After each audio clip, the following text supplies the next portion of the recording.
ದಾನ ಮಾನ ಸದ್ಗತಿ ಸಿಗಲಿಲ್ಲ ಎಂದು ನಮ್ಮ ತಂದೆ ನಾರದ ಬಳಿ ಪ್ರಸ್ತಾಪಿಸಿ ಕಣ್ಣೀರು ಮಿಡಿದಿದ್ದಾರಂತೆ. ಇದಕ್ಕೆ ಪರಿಹಾರ ಏನೆಂದು ಕೇಳಿದಾಗ ದೌಮ್ಯನೇ ಮೊದಲಾದಂತಹ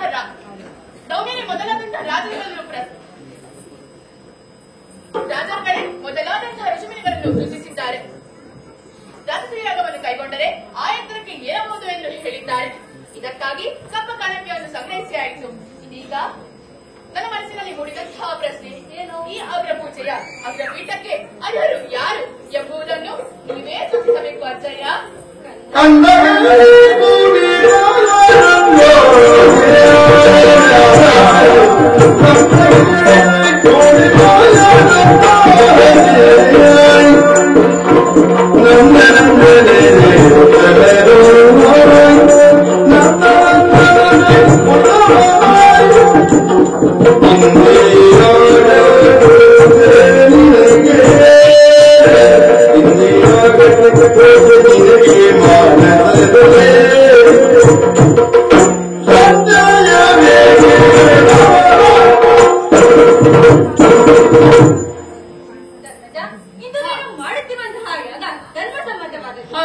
ಅಗ್ರಪೂಜೆಯ ಅಗ್ರಪೀಠವನ್ನು ಯಾರಿಗೆ ಕೊಡಬೇಕು ಎಂಬ ಪ್ರಶ್ನೆಯನ್ನ ನನ್ನ ಉತ್ತರವು ಧರ್ಮಸಮ್ಮತ ಹಾಗೂ ಶಾಸ್ತ್ರಸಮ್ಮತವಾಗಿರಬೇಕು.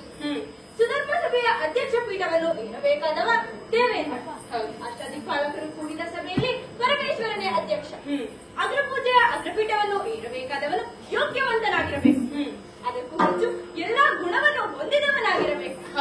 ಈ ಸಭೆಯಲ್ಲಿ ಯೋಗ್ಯವಂತರಿದ್ದಾರೆ, ಆದರೆ ಎಲ್ಲಾ ಗುಣವನ್ನು ಹೊಂದಿದವರು ಯಾರು ಇಲ್ಲ. ಈ ಸಭೆಯಲ್ಲಿ ಯೋಗ್ಯವಂತರು ಹಾಗೆ ಎಲ್ಲಾ ಗುಣವನ್ನು ಹೊಂದಿದವನು ಇದ್ದಾನೆ ಎಂದರೆ ಅದು ಗೋವಿಂದ ಮಾತ್ರ. ಹಾಗಾಗಿ ಅಗ್ರಪೂಜೆಯನ್ನು ಅವರಿಗಿಟ್ಟು ಪಾದಪೂಜೆಯನ್ನು ಮಾಡೋಣ. ಆಯಿತು ತಮ್ಮ. ಶ್ರೀಕೃಷ್ಣನನ್ನು ತಂದು ಅಗ್ರಪೀಠದಲ್ಲಿ ಕುಳ್ಳಿರಿಸಿ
ಕೆಲರು ಕೃಷ್ಣನ ಬರುವಿನಲ್ಲಿ, ಕೆಲರು ಹರಿಪಕ್ಷದಲ್ಲಿ, ಕೆಲರು ಹರಿಪಕ್ಷದಲ್ಲಿ, ಕೆಲರು ಗಿಡದ ಬೀದಿಯಲ್ಲಿ, ಕೆಲರು ಹಿತದ ಬೀದಿಯಲ್ಲಿ, ಕೆಲರಿಂದ ಧರಣಿ ಪಾಲರ ವಲಯವಿದ್ದೋರು ನಮಗೆ ಕಾಲದ ವಲಯವಿದ್ದು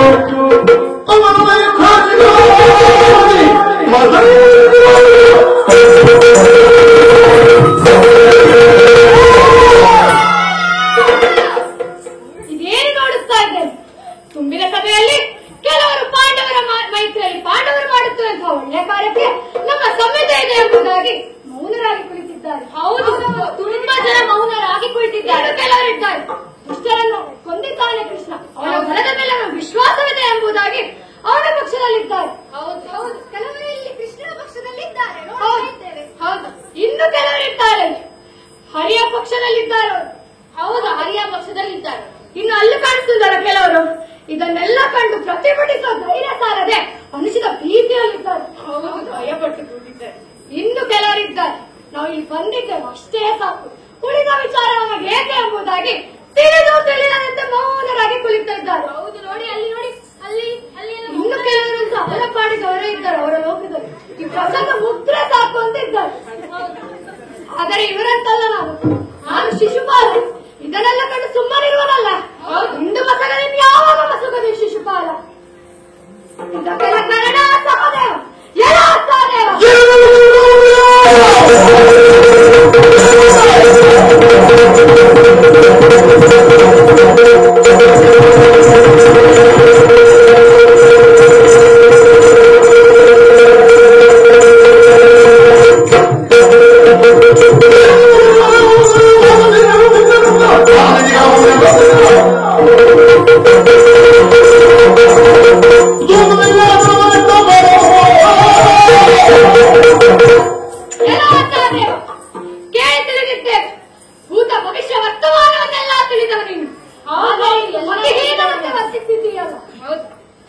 ಅನೇಕ ಮಾನವೀಗಳು ಬಂದಿರುವಂತಹ ಸಭೆ. ಹೋಗಿ ಅವರ ಮುಂದೆ ಹೋಗಿ ನಂತರ ಸೂರ್ಯಗೆ ಹಾಕುತ್ತಿದ್ದಲ್ಲ, ಇದು ಸರಿಯೇ? ಸಹದೇವ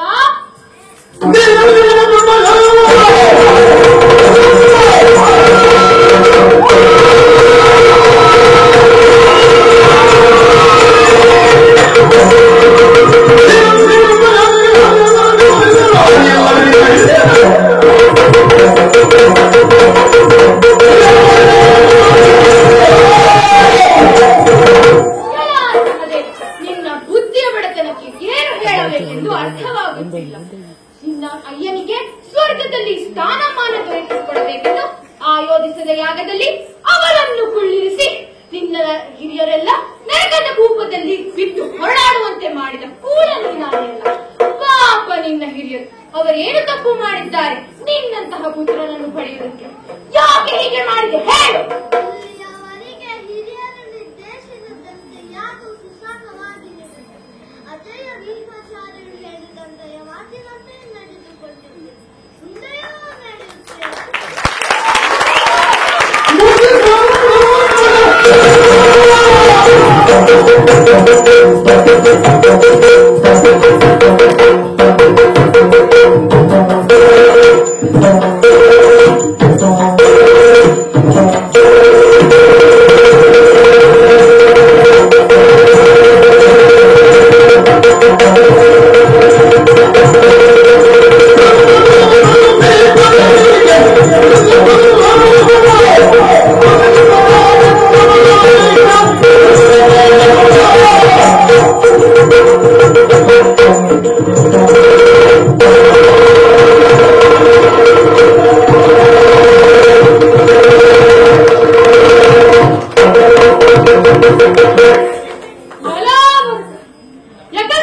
ದನಕಾಯನಲ್ಲಿ ಯಾವ ಗುಣವನ್ನು ಕಂಡು ಅವನಿಗೆ ಇಂಥ ಸಭೆಯಲ್ಲಿ ಸನ್ಮಾನವನ್ನು ಒದಗಿಸಿದೆ?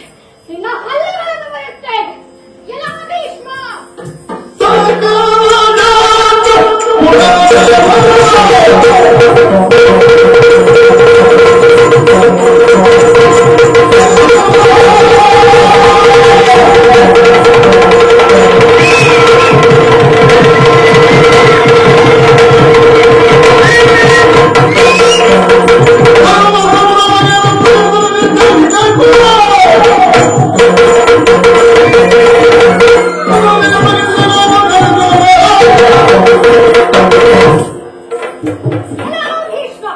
ಸಕಲ ಶಾಸ್ತ್ರ ವೇದ ಪುರಾಣ ಎಲ್ಲವನ್ನೂ ತಿಳಿದಂತಹ ನೀನು ಇಂತಹ ಅಗ್ರಸ್ಥಾನವನ್ನು ಹೋಗಿ ಹೋಗಿ ಗೋಪಾಲಕನ ಕುಮಾರನಿಗೆ ಕೊಟ್ಟಿದ್ದೀಯಲ್ಲ, ಇದು ಹೇಗೆ ಬಲ್ಲೆಯ? ಹೇಗೆ ಅವನಿಗೆ ಸ್ಥಾನ ಕೊಟ್ಟದ್ದು ನೀರಿನಲ್ಲಿ ಮಾಡಿದ ಹೋಗಲಿದ್ದಾಯಿತು. ಹೌದು, ಇದಕ್ಕೆ ಸಹಕರಿಸಿದ ಯಾಕಾಗಿ?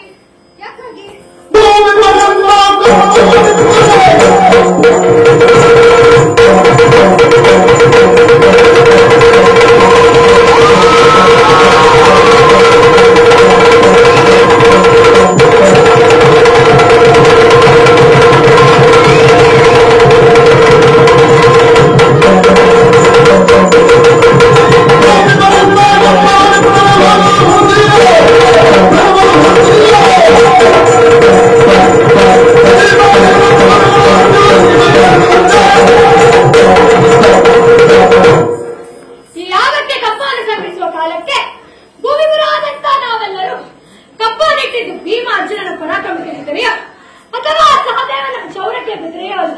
ಹೌದು, ಏನೋ ಬಡಪಾಯಿ ಪಾಂಡವರು ಯಾಗವನ್ನು ಮಾಡುತ್ತಿದ್ದಾರೆ ಎಂಬುದಾಗಿ ಕಪ್ಪರಿಸಿದ್ದೇವೆ. ಹೌದು ಆದರೆ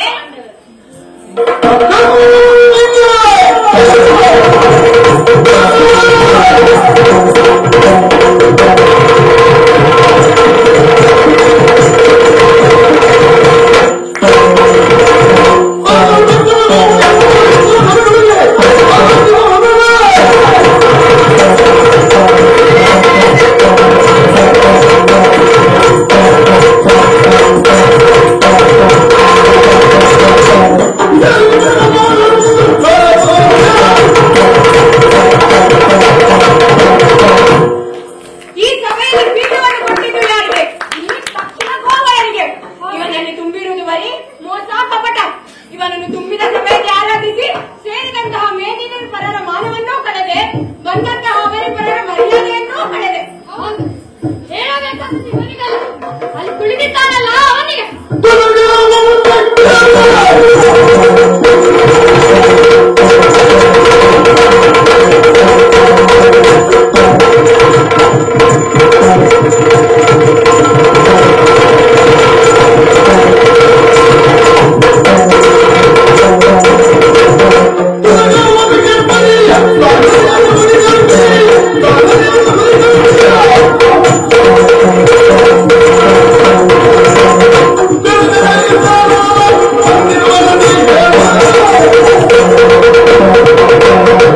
ಆ ಮುದಿಯ ಏನೋ ತಿಳಿಯೇ ಮಾಡಿದ್ದಾನೆ, ಆದರೆ ಕುಳಿತಿದ್ದಾನಲ್ಲ ಅವನಿಗೆ ತಿಳಿಯಬೇಡದು ನನ್ನ ಯೋಗ್ಯತೆ ಏನೆಂಬುದಾಗಿ. ಹೌದು, ಹುಲ್ಲುಗಾವಲನ್ನು ಸೇರಿ ಗೋವುಗಳನ್ನೆಲ್ಲ ಮೇಯಿಸಿ ತಂದರು ಹೊರಸಿದ ಅನ್ನೊಂದು ಅದರ ಸಗಣಿಯನ್ನು ಬಾಚುವ ಈ ಗೊಲ್ಲನಿಗೆ ಕಲ್ಪನೆ ಬೇಡ.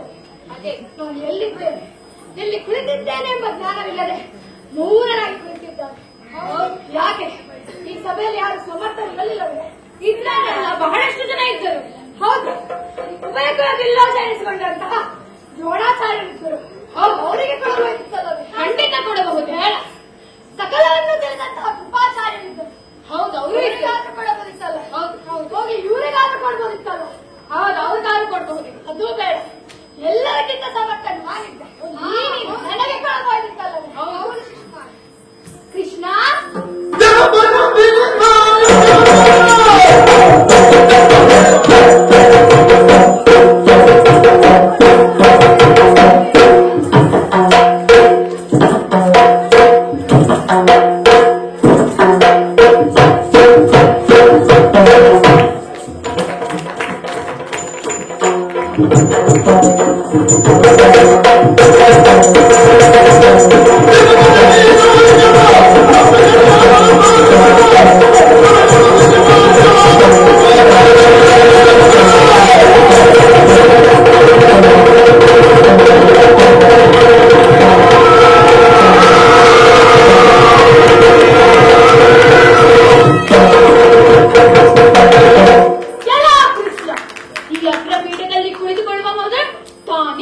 ತಾನೆಷ್ಟು ಎಂಬುದನ್ನು ಅರಿತುಕೊಂಡಿರಬೇಕಾಗಿತ್ತು.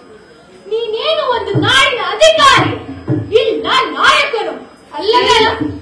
ಇಲ್ಲ ಋಷಿ ಮುನಿಗಳಲ್ಲಿ ಅಗ್ರಪಂಕ್ತಿಯನ್ನು, ಇಲ್ಲ ದೇವತೆಗಳಲ್ಲಿ ಒಬ್ಬನು, ಅಥವಾ ಇವರು ನೀಡುವಂತಹ ಆಸನ ದಾನ ದಕ್ಷಿಣೆಗಳನ್ನು ಸ್ವೀಕರಿಸಲು ಬಂದ ಬೋಸುರನು. ನಿನಗೇನು ಅರ್ಹತೆ ಇದೆ ಇಲ್ಲಿ ಕುಳಿತುಕೊಳ್ಳಲು?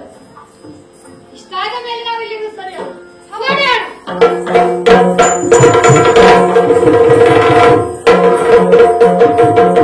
ಅಜ್ಜ ಕನ್ನ ತೋಟಲಾಲಿ ಜನ್ಮವೆಂದು ಕದುವ ತೋಟಲಾಲಿ ಜನ್ಮ ಮನದಿಷ್ಟವೆಂದ ಕದುವ ದುಷ್ಟಾತ್ಮಿ ಜನರು ಕೂಡಿ ದುಷ್ಟಾತ್ಮಿ ಜನರು ಕೂಡಿ ದೈವರಲ್ಲ ನೀತಿಗಳ ನೋಡಿ ಜನ್ಮದಿನಾಥನಿಂದು ನಿಂದಿಸುವ ನೀತಿಗಳ ಶ್ರೀನಾಥನನ್ನು ನಿಂದಿಸುವ ಪದವಿಳಿ ಸೈರಿಸಿ ಬಾಳ ರೀತಿಯನ್ನು ಕಾಣಿಗೆ ಎಂದು ಕಾಣಿನ ಸಾಕಾಲಿ ಅಜ್ಜ ಅದೆಷ್ಟೋ ಶ್ರಮವನ್ನು ಪಟ್ಟು ಈ ಕೃತವನ್ನು ವಿರಚಿಸಿದವರು ನಾವು. ನಮ್ಮ ಅಯ್ಯನನ್ನು ಬಾಯಿಗೆ ಬಂದ ಹಾಗೆ ಬೈಯುತ್ತಾ ನಿಗ್ರಹಿಸಲಿ. ಹೇಗೆ ಬಾಳಲಿ ಅಜ್ಜ? ಪ್ರಳಯ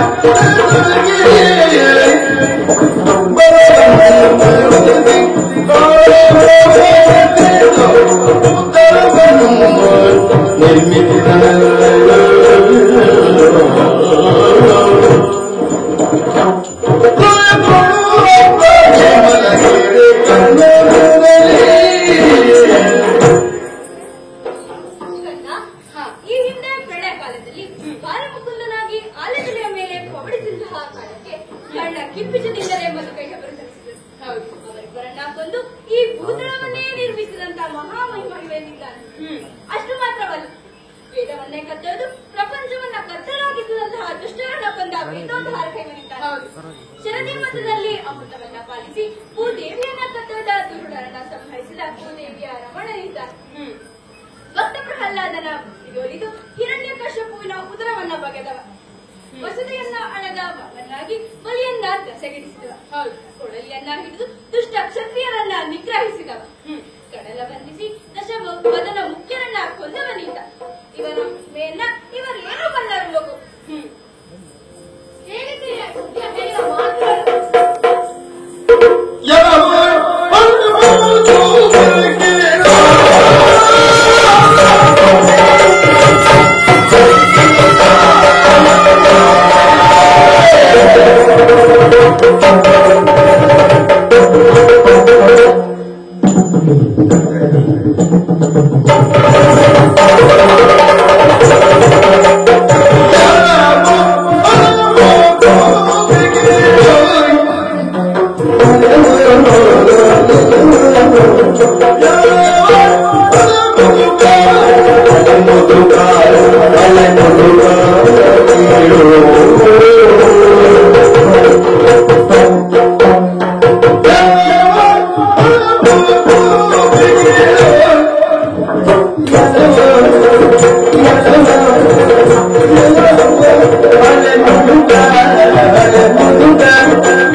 Thank you.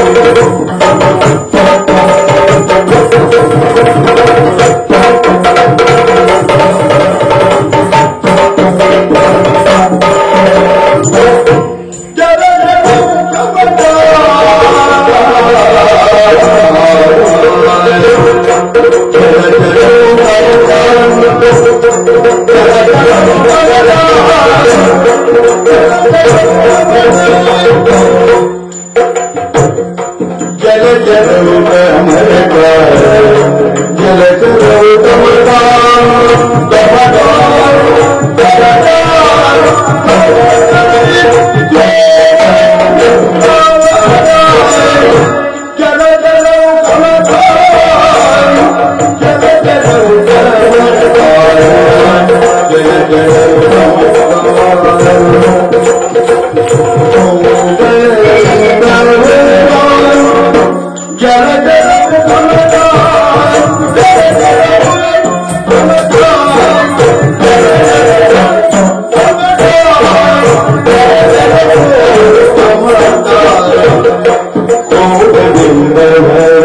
Thank you.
ಇವರು ಹೀಗೆ ಆಡುವುದಕ್ಕೂ ಇವರ ಹಿಂದಿನ ಜನ್ಮದ ಒಂದು ಕಥೆ ಉಂಟು. ಇವರಿಗೆ ಹಿಂದಿನ ಜನ್ಮದ ಕಥೆ ಉಂಟಾ? ಅಲ್ಲ, ಇವರಿಗೆ ಜನ್ಮ ಉಂಟಾ? ಮಗು, ಈ ಹಿಂದಿನ ವೈಕುಂಠದಲ್ಲಿ ಶ್ರೀಹರಿಗೆ ಇಬ್ಬರು ದ್ವಾರಪಾಲಕರಿದ್ದರು, ಜಯ ವಿಜಯ ಎಂಬುದಾಗಿ. ಅವರಿಬ್ಬರು ಶ್ರೀಹರಿಯ ದರ್ಶನಕ್ಕೆ ಎಂದು ಬರುತ್ತಿರುವ ತನಕ ಸನಂದಾದಿ ಮುನಿಗಳನ್ನ ಅವಮಾನಿಸಿದ ಕಾರಣ ಭೂಲೋಕದಲ್ಲಿ ದುಷ್ಟರಾಗಿ ಜನಿಸಿ ಎಂಬ ಶಾಪವನ್ನ ಪಡೆದರಂತೆ. ಜಯ ವಿಜಯರಿಗೂ ಇವರಿಗೂ ಅದೇನು ಸಂಬಂಧ? ಆ ಶಾಪಗ್ರಸ್ತ ಜಯ ವಿಜಯರೇ ಇಂದಿನ ಈ ಶಿಶುಪಾಲ ಹಾಗೂ ದಂತವಕ್ರ ಎಂಬುದಾಗಿ. ಇವರು ಶ್ರೀಹರಿಯ ಬಳಿ ಪರಿವರ್ತನೆಯ ದಾರಿಯನ್ನು ಕೇಳಿದಾಗ ಶ್ರೀಹರಿಯು ಸೂಚಿಸಿದಂತೆ ಭಕ್ತಿ ಮಾರ್ಗ ಆದರೆ 7 ಜನ್ಮ ಎತ್ತಿ ಬರಬೇಕು, ಅದೇ ವಿರೋಧ ಮಾರ್ಗವನ್ನು ಅನುಸರಿಸಿದರೆ 3 ಜನ್ಮ ಎತ್ತಿ ವೈಕುಂಠವನ್ನು ಸೇರಬಹುದು ಎಂದರಂತೆ. 1ನೆಯ ಜನ್ಮದಲ್ಲಿ ಹಿರಣ್ಯಾಕ್ಷ ಹಾಗೂ ಹಿರಣ್ಯಕಶಿಪು ಜನಿಸಿದರು. ಅವರನ್ನ ವರಾಹ ನರಸಿಂಹರೂಪಿಯಾಗಿ ದೇವನೇ ಕೊಂದು ಕಳೆದರು. 2ನೆಯ ಜನ್ಮದಲ್ಲಿ ರಾವಣ ಕುಂಭಕರ್ಣನಾಗಿ ಜನಿಸಿದರು. ಅವರನ್ನ ರಾಮ ಅವತಾರಿಯಾಗಿ ಕೊಂದು ಕಳೆದರು. 3ನೆಯ ಜನ್ಮದಲ್ಲಿ ಕೃಷ್ಣನ ಅತ್ತಿಗೆಯಾಗಿ ಅಂದರೆ ವಸುದೇವನ ತಂಗಿಯಾದಂತಹ ಶ್ರುತಶ್ರವೆ ಹಾಗೂ ದಮಘೋಷನ ಮಗನಾಗಿ ಹುಟ್ಟಿದವನೇ ಶಿಶುಪಾಲ. ಇವನು ಹುಟ್ಟುವಾಗಲೇ ವಿಚಿತ್ರ ರೂಪಿಯಾಗಿ ಹುಟ್ಟಿದವ. 4 ಕೊರಗಳು 3 ಕಣ್ಣುಗಳು ಇವನಿಗಿದ್ದವಂತೆ. ಇದನ್ನ ಕಂಡು ಇವಳ ತಾಯಿ ಜೀವಿಸಿದಾಗ ನಾರದರೇ ಹೇಳಿದರಂತೆ, ಏನಂತ ಇವರನ್ನ ಎಲ್ಲರ ಕಾರ್ಯಕ್ಕೆ ಕೊಡು. ಯಾರ ಕರಕ್ಕೆ ಸೇರಿದಾಗ ಇವನ ಅಧಿಕವಾದಂತಹ ಕಣ್ಣುಗಳು ಹಾಗೂ ಕರಗಳು ಮಾಯವಾಗುತ್ತದೋ ಅವನಿಂದಲೇ ಇವನ ವಧೆ ಎಂದು ಹೇಳಿದರಂತೆ. ಆ ಕ್ಷಣ ನಮ್ಮ ದೇವರೊಳಗೆ ಕೊಟ್ಟಂತಹ ಸಂದರ್ಭ, ಅವನ ಕರಕ್ಕೆ ಮಗುವನ್ನ ಕೊಟ್ಟಂತಹ ಸಂದರ್ಭ, ಇವನಲ್ಲಿದ್ದ ಅಧಿಕವಾದಂತಹ ಕರಗಳು ಹಾಗೂ ಕಣ್ಣುಗಳು ಮಾಯವಾಗುತ್ತಂತೆ. ಇದನ್ನ ಕಂಡು ಇವಳ ತಾಯಿ ನನ್ನ ಮಗನನ್ನು ಕೊಲ್ಲಬೇಡ ಎಂಬುದಾಗಿ ಬೇಡಿಕೊಂಡಾಗ ಶತಾಪರಾಧವನ್ನು ಮನ್ನಿಸುತ್ತೇನೆ ಎಂದು ಹೇಳಿ ಮಾತನ್ನ ಕೊಟ್ಟನಂತೆ ಕೃಷ್ಣ. ಹಾಗಾದ್ರೆ ಇವರನ್ನ ಉಳಿಸುವುದೋ ಅಥವಾ ಕೊಲ್ಲುವುದೋ ದೇವರಿಗೆ ಬಿಟ್ಟದ್ದು ಮಗು. ಹಾಗಾದರೆ ದೇವರಿಗಾಗಿ ಆರಿಸದಿಂದ ಹುಲಿಗಳಿವರು ಎಂಬುದಾಯಿತು. ನಾವು ಮಾಡುವ ಕೆಲಸವನ್ನು ನಾವೇ ಮಾಡಬೇಕು. ದೇವರು ಮಾಡುವಂತ ಕೆಲಸವನ್ನು ಕಾಲಕ್ಕೆ ತಕ್ಕಂತೆ ದೇವರು ನಡೆಸುತ್ತಾರೆ. ಬರುವಾಗ ಪಾಯಸದ ಪಾತ್ರೆಯನ್ನು ಒಲೆ ಮೇಲೆ ಇಟ್ಟು ಬಂದಿದ್ದೆ, ಅದೇನಾಯಿತು ನೋಡುತ್ತೇನೆ, ನಡೆಯುತ್ತೇನೆ.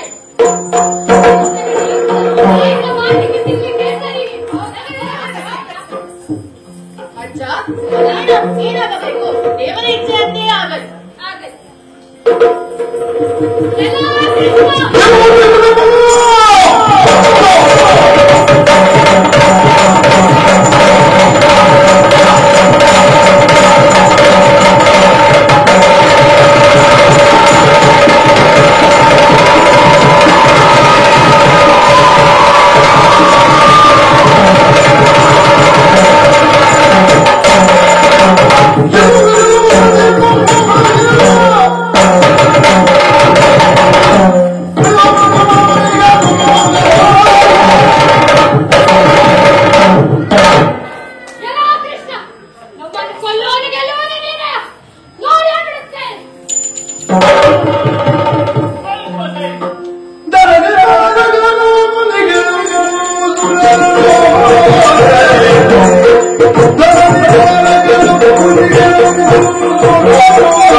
ಪೂಜೆಯನ್ನು ಹಾಳು ಮಾಡಲು ಬಂದಿದ್ದೀಯಲ್ಲ, ಮಾಡಿದಂತ ತಪ್ಪಿಗೆ ತಕ್ಕ ಶಾಸ್ತಿಯನ್ನು ಮಾಡುತ್ತೇನೆ.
ಅಗ್ರಪೂಜೆಯನ್ನು ಮಾಡುವಾಗ ಹಿಂದೆ ಕುಳಿತವರ ತರ ಕುಳಿತು ಸಹಕಾರವನ್ನು ನೀಡಬೇಕು. ಇಲ್ಲದಿದ್ದರೆ ಮುಂದೆ ಕುಳಿತವರ ತರ ಅಗ್ರಪೂಜೆಯನ್ನು ವೀಕ್ಷಿಸಬೇಕು. ಇದು ಮಾಡಿದಂತಹ ತಪ್ಪಿಗೆ ತಕ್ಕ ಶಾಸ್ತಿಯನ್ನು ಮಾಡುತ್ತೇನೆ.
ಇಲ್ಲದಿದ್ದರೆ ಏನಂತೆ?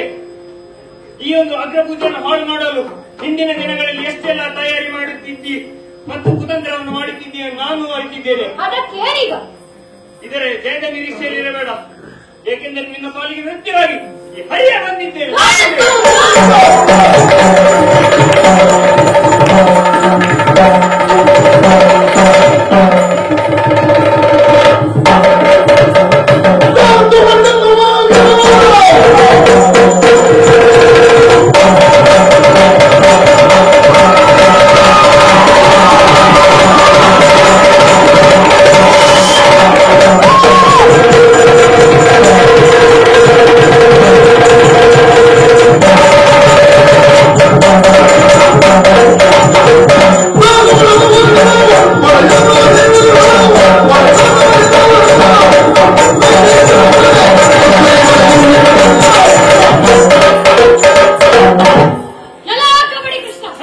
ರುಕ್ಮಿಣಿಯನ್ನು ಒಲಿಸುವುದಕ್ಕಾಗಿ ಮೋಸಿಗವನ್ನು ಕಟ್ಟಿ ಸಿದ್ಧನಾಗಿ ಬಂದರೆ ನೀನು ಅವರನ್ನು ಮೋಸದಿಂದ ಮದುವೆಯಾಗಿದ್ದೀಯ. ನಿನ್ನನ್ನು ಬಂದು ನನ್ನ ಹೆಂಡತಿಯನ್ನು ಕರೆದುಕೊಂಡು ಹೋಗುತ್ತೇನೆ.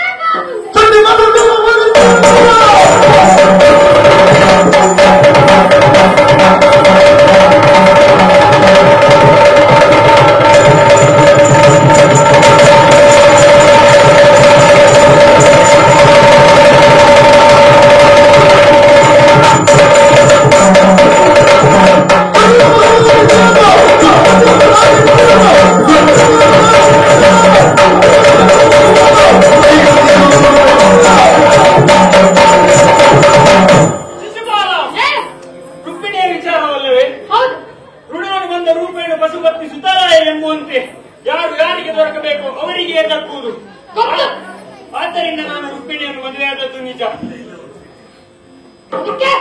ಅದಕ್ಕೇನಂತ ಈಗ ಮಾಡಿದಂತಹ ತಪ್ಪನ್ನು ಒಪ್ಪಿಕೋ.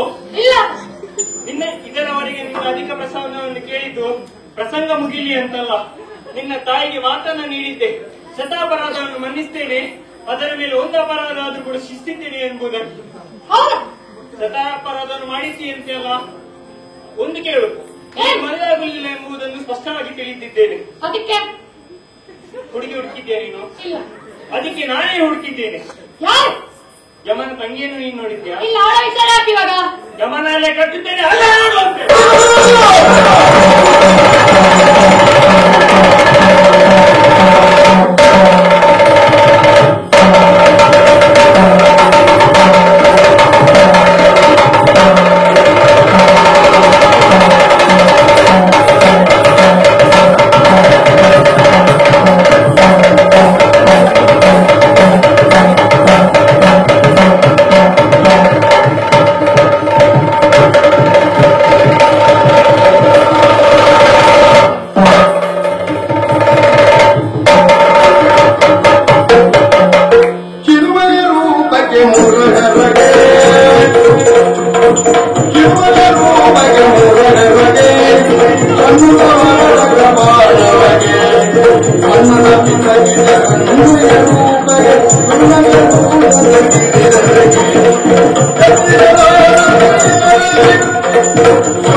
ಅವರನ್ನೆಲ್ಲ ಸಂಹರಿಸಿ ನಮ್ಮನ್ನು ಪೊರೆದಿದ್ದೀಯಾ?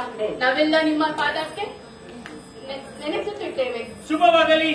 ಧರ್ಮರಾಯ, ಧರ್ಮವನ್ನು ಯಾರು ರಕ್ಷಿಸುತ್ತಾರೋ ಅವರಿಗೆ ಧರ್ಮವೇ ರಕ್ಷಿಸುತ್ತದೆ ಎಂಬುದಕ್ಕೆ ಇದೇ ಉದಾಹರಣೆ. ಈ ಹಿಂದೆ ಜಯ ವಿಜಯರಿಗೆ ಕೊಟ್ಟ ಮಾತಿನಂತೆ ತ್ರಿಜನ್ಮದಲ್ಲಿಯೂ ಕೂಡ ಈ ಹಣೆಯ ಕೈಯಿಂದಲೇ ಮೃತ್ಯು ಎಂಬುದಾಗಿ ಮಾತನ್ನ ನೀಡಿದ್ದೆ. ಅದೇ ರೀತಿ 3ನೇ ಜನ್ಮದಲ್ಲಿ ಕೃಷ್ಣ ಅವತಾರವಾಗಿ ಬಂದು ಇವರನ್ನು ವಧಿಸಿದ್ದೇನೆ. ಈಗ ಅಲ್ಲಿ ಜಯ ವಿಜಯರು ಮತ್ತೆ ಪುನಃ ವೈಕುಂಠವನ್ನು ಸೇರುತ್ತಾ ಇದ್ದಾರೆ. ಇನ್ನೊಂದೆಡೆ ದೇವ ದುಂದುಬಿಗೊಳಿಸುತ್ತಾ ಇದೆ. ಇದರ ಅರ್ಥ ಪಾಂಡವರ ಹಿರಿಯರಿಗೆ ಸದ್ಗತಿ ದೊರೆತಂತಾಯಿತು. ಈ ಪುಣ್ಯ ಕಥಾಭಾಗವನ್ನು ಯಾರು ನೋಡುತ್ತಾರೋ, ಯಾರು ಆಡುತ್ತಾರೋ, ಯಾರು ಆಡಿಸಲಿಕ್ಕೆ ಅನುವು ಮಾಡಿಕೊಡ್ತಾರೋ ಇವರೆಲ್ಲರಿಗೆ ನಂಬಿದಂತಹ ದೇವರು ಆರೋಗ್ಯ ಐಶ್ವರ್ಯವನ್ನು ಕಾಪಾಡಲಿ ಎಂದು ಹೇಳುತ್ತಾ ಪುಣ್ಯವಾದ ಕಥೆಗೆ ಭದ್ರಂ ಶುಭಂ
ಆಗಿ ದೇವತೆಗಳ ಯಾದವ